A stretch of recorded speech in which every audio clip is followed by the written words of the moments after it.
Hello everyone, welcome to my video lecture series on embedded controller laboratories. Today we will have a look on external interrupt. So after going through this session, the students will be able to demonstrate the use of external interrupt to toggle an LED. So whenever an external interrupt is generated.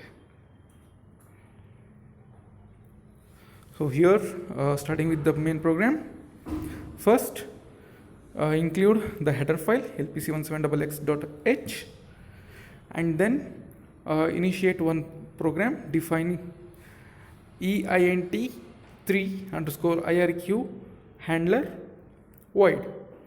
So this is one function that we are going to initiate here, and then we are taking one flag here INT3_flag. So and that we are making it as 0 in the beginning. Then starting up with the main interrupt int main program.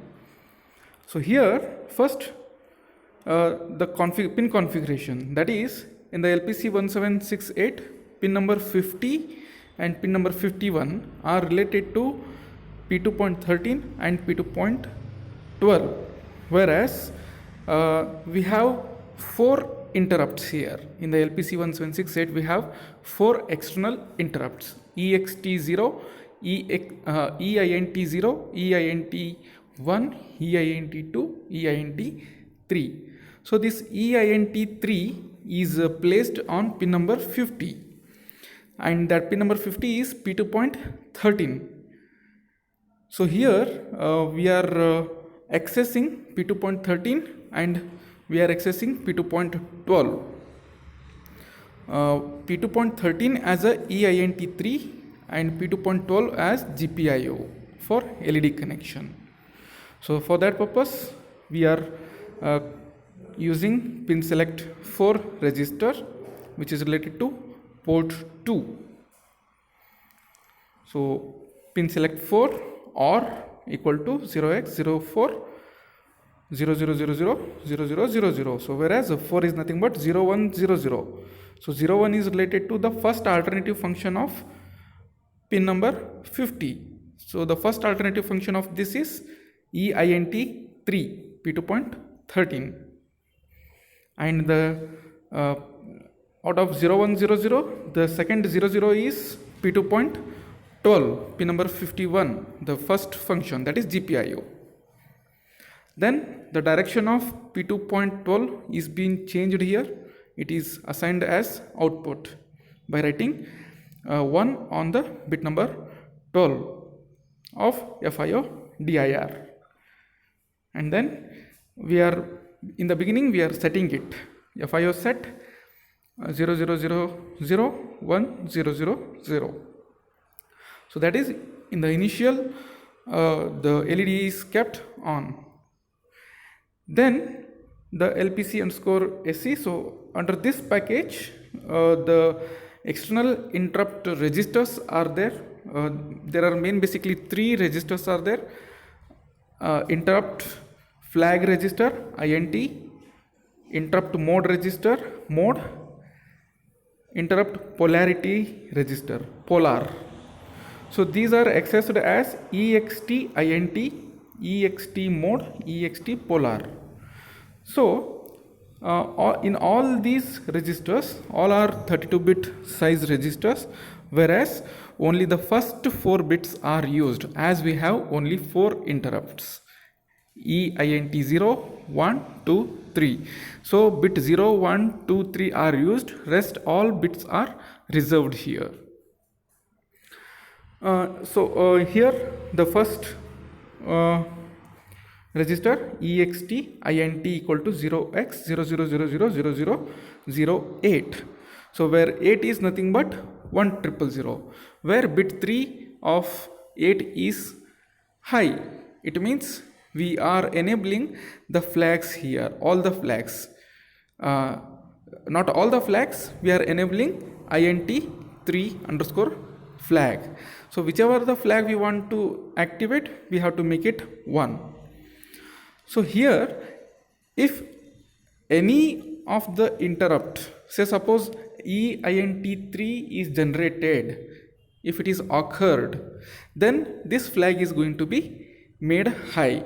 If it is not occurred, then this will remain always 0. This flag will remain always 0.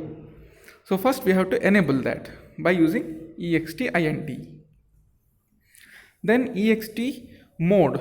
EXT mode is basically used to select the level of triggering level of the interrupt. So here basically there are two levels, edge triggering and level triggering. If it is 1, edge triggering; if the value is 0, level triggering.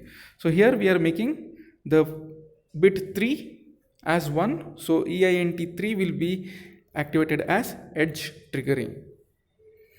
Then polar, EXT polar for active low signal polarity, active low or active high, that is falling edge or rising edge.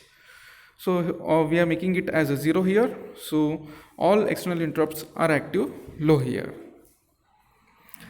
After setting of all these registers, then directly we are now enabling the interrupt, external interrupt 3. It is not a EINT 0 and 1, it is 3. So in the bracket NVIC underscore enable IRQ, in the bracket EINT3 underscore IRQN, that is we are enabling external interrupt 3 here. So whenever external interrupt 3, that is P2.13 is being connected, there is a switch connected to P2.13. So if that pin is pressed, then the interrupt signal is being generated, and that interrupt signal is going to update the interrupt flag, INT3 underscore flag. So if it is based upon the high and low of this flag, we are going to toggle the LED. So after enabling the EINT3 IRQ interrupt request, we are reading the value of INT3 underscore flag, and then in the next function void EINT3 underscore IRQ handler, we are handling that interrupt. So that is whenever that interrupt occurs, what have to be done, so that we are handling in this function. So what will happen is, first clear all the interrupts, that is enable and clear all the interrupts. EINT3 what we have already in the previous function we have seen. Then now here if interrupt 3 underscore flag is equal to 0, so that is when there is no interrupt, whenever that button is not pressed or no interrupt is being generated, then LPC underscore GPIO2 FIO clear the P2.12, clear the LED, and then INT3 is underscore flag is equal to, make it high FF. Now again check whether is there any interrupt signal is generated or not.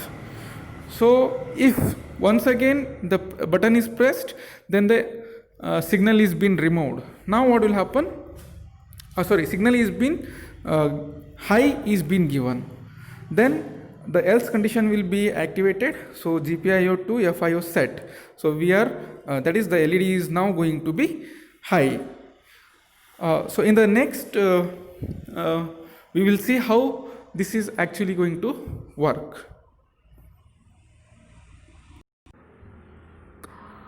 Okay guys, so after burning the hex file into the board, this is an external module, external interrupt module.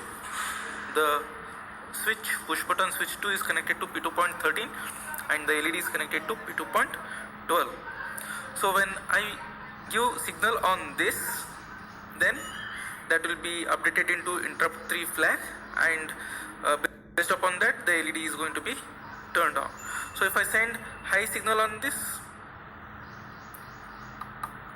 so interrupt 3 flag underscore flag will be updated to FF, and this LED will go high, and If you press it once again here, that means I am sending low now. So here it goes 0. So here in this way I am generating interrupt signal through this switch.